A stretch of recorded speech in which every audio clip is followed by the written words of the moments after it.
Well, quarantine has reared its ugly head, and I am forced to sit in here and just rewatch shows and think about shows way too much because what else is there to do? And I've decided to start making videos, and I'm going to start with this. I was thinking about my favorite episodes of The Flash this season, and I wanted to get this out before So Long and Good Night comes on tonight, just to discuss how I feel the season's been going so far. Hope you enjoy.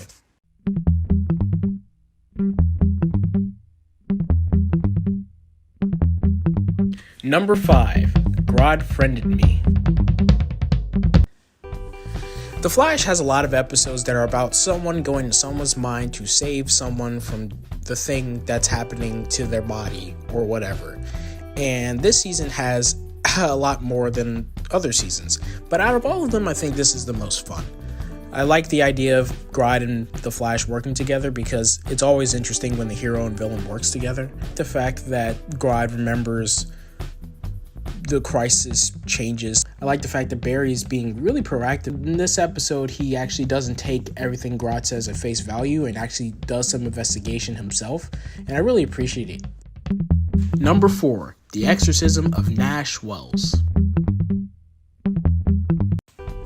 Originally, I was actually very apprehensive about this episode. Mostly, it was just me trying to wrap my head around how the stuff with the Reverse Flash was even happening. But besides that, I actually like this episode because it does a really good job of helping develop Nash. I really liked how they used the entering the person's mind thing, which is a recurring thing that they keep on doing in this season in The Flash in general. We get to see flashbacks of Nash pre-crisis exploring things with his daughter. Every time they bring in a new version of Harrison Wells, it seems to be very cartoonish and corny, and it's because they want Tom Cavanaugh to show off his comedy, I guess, skills, but it doesn't always fit in the show. Nash is him kind of reeling it in and trying to do something more subtle, closer to what he was doing with Harry or Eobard Thawne season 1. Number 3, Marathon. Episodes that come directly after a crossover typically all make the same mistake of not referencing the events of the crossover. But in this one, because Crisis on Infinite Earths is Crisis on Infinite Earths, it's almost impossible to not reference Oliver Queen's death in the merging of the universes because it affects literally everything in these shows now.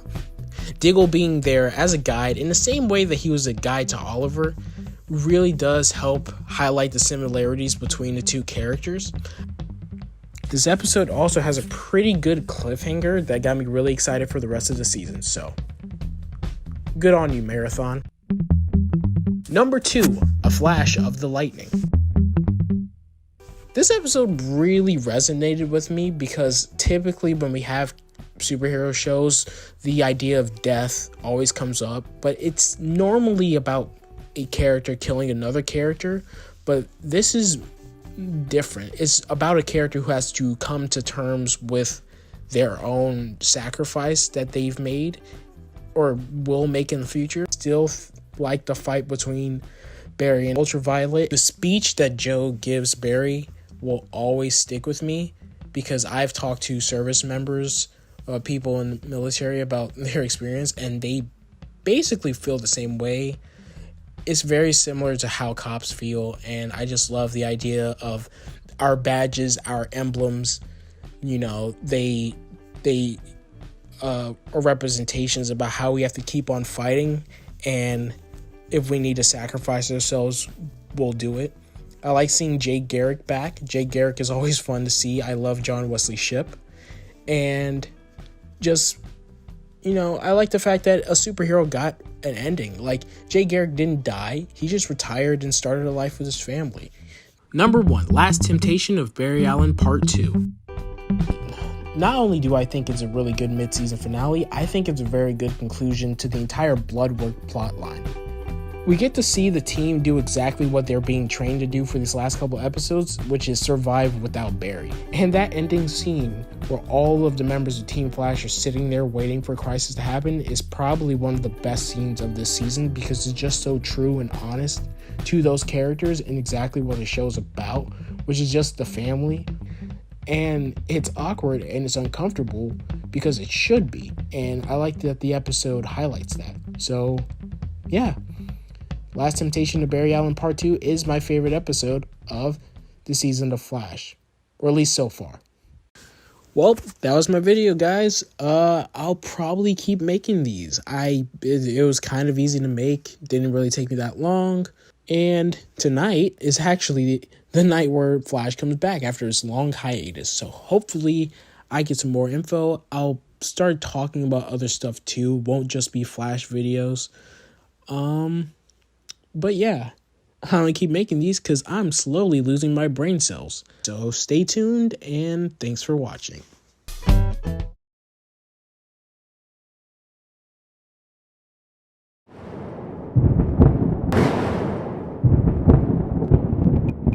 The Mirrorverse was a huge part of the second half of Flash Season 6. There are a few instances where characters discuss the Mirrorverse, the most important being in the last episode where Joseph Carver says the Mirrorverse is incompatible with the human brain, meaning anyone who spends an extended period of time in the Mirrorverse will become corrupted, and we've already seen this affect Iris. There is a possibility that Iris has developed some form of powers in the Mirrorverse. In the last episode of the season, she disappears. More than likely, she has accidentally teleported herself to where Captain Singh is, or she's been taken by Eva. She would teleport herself accidentally, not knowing how to control her newfound powers. This would definitely affect the team dynamic and Barry's relationship with Iris, so I don't know if they'll go this way. Sue Dearborn is now a wanted woman. We can assume that she'll have to stay in Central City and work with Ralph to solve this problem. This will probably be a subplot for at least the first couple of episodes of the next season until Ava is defeated or Sue clears her name. Ralph and Sue's relationship will blossom and hopefully lead them to finally getting together. I don't think she'll become a part of Team Flash or anything, but she can at least become a recurring character, like she was in this season.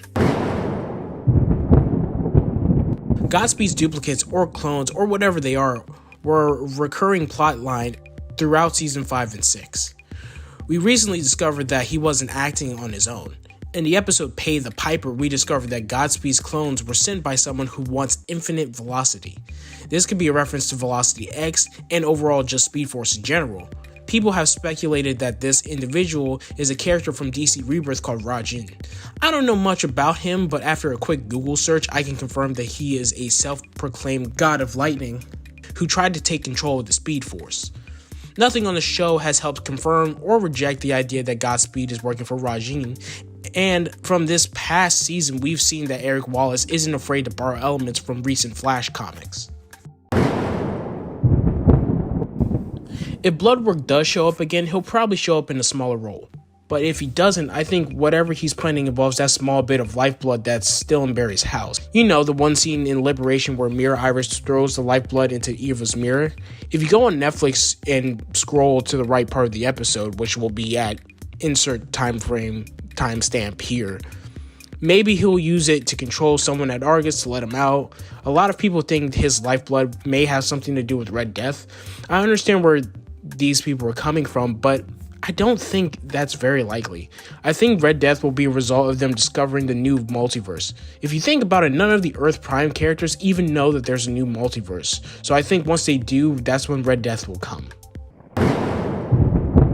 What will be the key to unlocking this new artificial Speed Force? Well, there isn't an obvious answer, but we can easily assume it will be connected to whatever plot that Godspeed will be involved in, or will it be the return of the Reverse Flash? Honestly, it could just be something they find fighting a random villain in any episode of the season. It could be a throwaway thing or something they use to get the story going. I don't know if it will be an important part of the plot, but I think it will be, at least a little bit. It's hard to tell at which point next season Barry will get his speed back, but I think it will be early on because it will be really hard to go through another season where Barry's speed is depleting. It was kind of hard to believe that Barry was even to do some of the stuff he was doing in the last part of season 6, and I don't think they want to continue having that issue. Barry should have died fighting Godspeed. Just saying. The last time we saw Eobard Thawne, his negative tachyons were released into the atmosphere in the episode The Exorcism of Nash Wells. I think this was done so they can do an homage to the Flash's origin. Think about it. Imagine a scene where we see some random person walking the streets of Central City. Suddenly it starts raining, then thunder. He or she looks up to the sky to see a storm cloud. A red lightning bolt shoots down from it, hitting the random person. We see the Speed Force surge in them the same way it did Barry. They open their eyes. They're glowing red. They start vibrating, and then a smile forms on their face. The Reverse Flash has returned.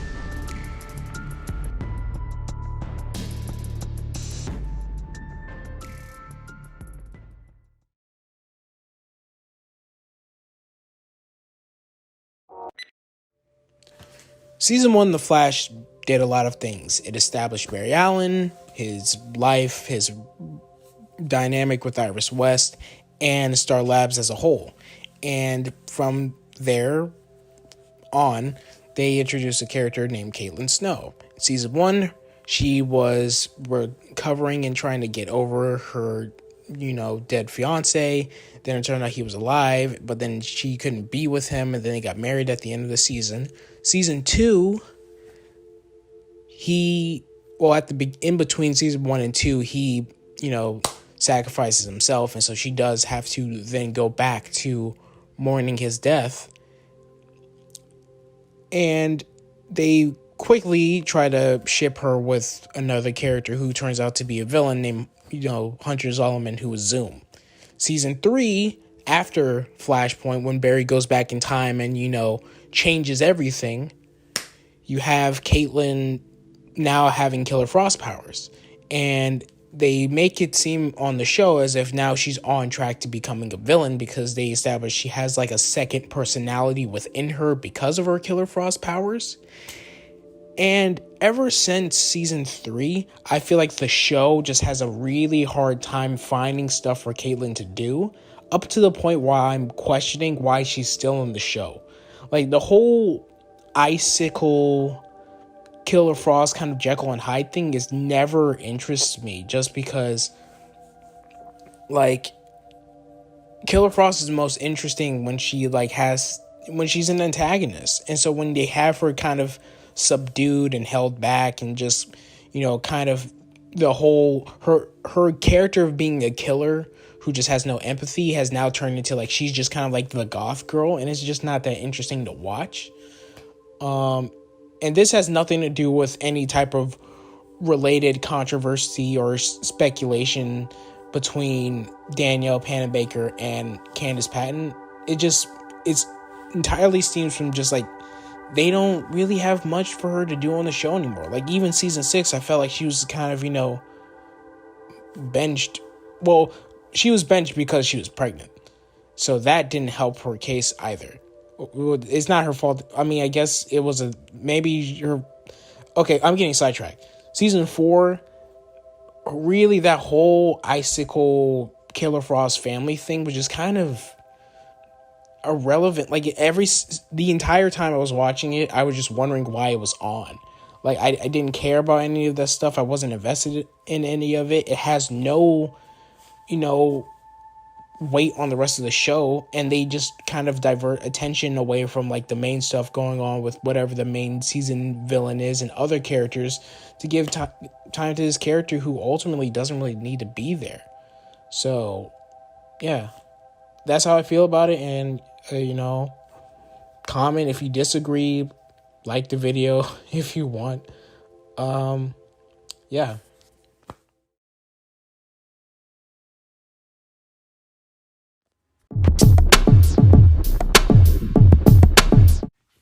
First things up this week, we had The Flash, the finale, sort of finale. If you know anything about The Flash, you know the odd circumstances that led to the last 3 episodes of Season 6 being cut off and having to become the start of Series 7. So if you feel that there was a disconnect between the first 3 episodes of the season and the rest of the season, that's why. It's literally meant to be the finale for the Mirrorverse arc. So, It was a really weird episode. It felt really rushed, and it wasn't super well executed. I imagine there was a lot of rewrites and stuff behind the scenes going on, because also the whole Hartley Sawyer incident led to him not being Ralph Dibny anymore on the show. So it seemed as if they were struggling to find a way to finish this arc and set up the next arc and do it all satisfyingly with the restrictions that they had. There are a lot of weird choices. First things first, I don't necessarily love the fact that the big grand finale for Ava feels so similar to the Bloodwork one, where the character thinks they're saving everybody, but it involves an invasion, and then, Team Flash has to band together to, take them down to stop the invasion, and it just seemed very similar. And maybe if the season had played out as it was supposed to last season, it wouldn't have necessarily, we wouldn't have maybe not had this ending for her, but considering the circumstances, I guess this might have been the best they could do. There were more weird things with Harrison Wells and his sudden reappearance. I didn't necessarily love the explanation for why he was resurrected. That could have been either left up for mystery or just could have given us a better explanation, because the idea that Nash's particles, or the particles of the Welleses, allowed for the resurrection of the original Harrison Wells, and that the universe is trying to compensate, that doesn't even make sense, because the multiverse still exists. So there's definitely more Welleses on other Earths. It would have made more sense, or it could have, maybe been a better story if maybe I'm not trying to rewrite the episode, but this is just an idea I had, and it could have been a nice little moment.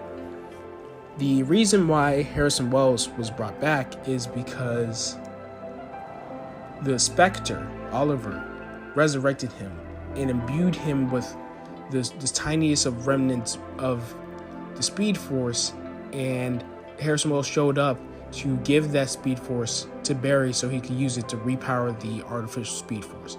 That could have been a nice moment.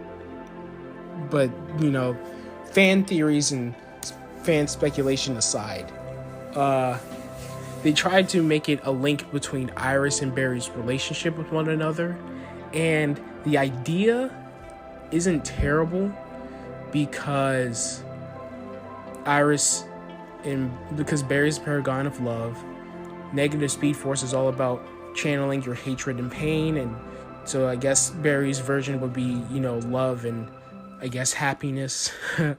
But it was just kind of a very sudden, it was very sudden. I didn't really understand how Barry came to that conclusion. I guess Nash was being real vague instead of just saying, "Hey, idiot, go touch your wife." I don't know what was the reasoning behind that. I honestly thought he could have just, if Harrison Wells was going to return, he was just going to just help repair the artificial Speed Force and have it not, do what it did to Barry in episode 2 of the season. But instead, they had to find a new way to generate a new Speed Force to also set up for the ending. And the ending with the lightning bolts, or the beam into the sky, and then all the different lightning bolts or electricity shooting out from it, which fans have speculated either is going to create new speedsters, or it's just supposed to be the different forces. In the Rebirth comics, they have introduced other forces that are parallel to the Speed Force, like the Sage Force and other things like that. So that is probably where we're going with this season. Is just maybe we're going to introduce, different people and their forces, which I don't know. I actually prefer the storyline where we get new speedsters, just because there have been I know they've been trying to get away from speedsters and speedster storylines from the first 3 seasons, but it's cool to see other speedsters evolve with Barry, so that could be really interesting. The ending with Eva just kind of coming to her senses suddenly, and she just wants to be good now, just felt very tacked on. It wasn't good. I think they kind of messed themselves up whenever they had the whole reveal that she was actually fake. Like, she wasn't actually the real Eva, because I felt like before she had a lot more motivation to do what she had done, and then the rest of the arc could have just been her covering her tracks from people figuring out what she did. But once they threw in the wrench in the gears of she's actually fake, it's hard to like know what that means for her, because we've known about her, we've known what she knows, and I feel like she just kind of panicked and was trying to choose to do the thing that she thought was the best for her, or just made her feel comfortable with bringing everyone into the Mirrorverse under the guise of saving them, even though that's clearly not what's happening. It just felt, it was just rushed, and I want to give the episode the benefit of the doubt because of these circumstances, but it was just oddly paced, and it was not the best I guess arc finale, because it's not a season finale that we have received.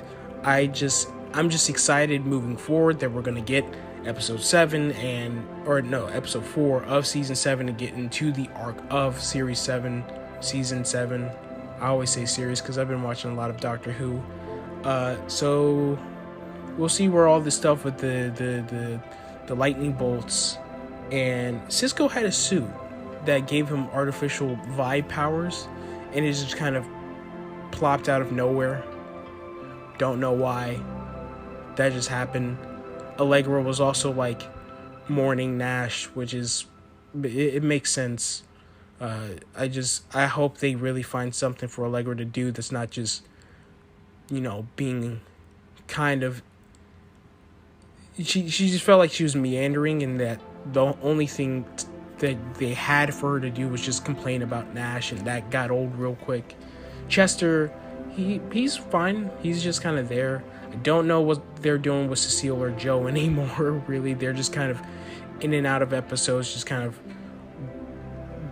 strangely just kind of put in there just to remind the audience that these characters exist.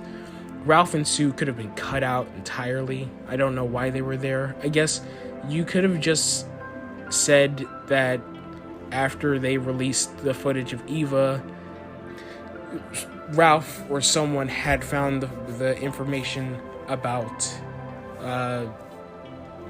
to I guess just prove that Eva killed Joseph Carver, and just giving that to the news. Or more importantly, once Iris has recovered from her kind of comatose state, she just kind of comes out and just decides, hey, here's all this information about the stuff that happened to me and what Eva did to me. I'm gonna put an article out for the Citizen, and then she can get some information, and that could be arc moving forward, just her trying to, or it could have been an arc moving forward, just her trying to just take down Eva that way. But who knows? So I didn't necessarily love this episode, but I'm excited for the future.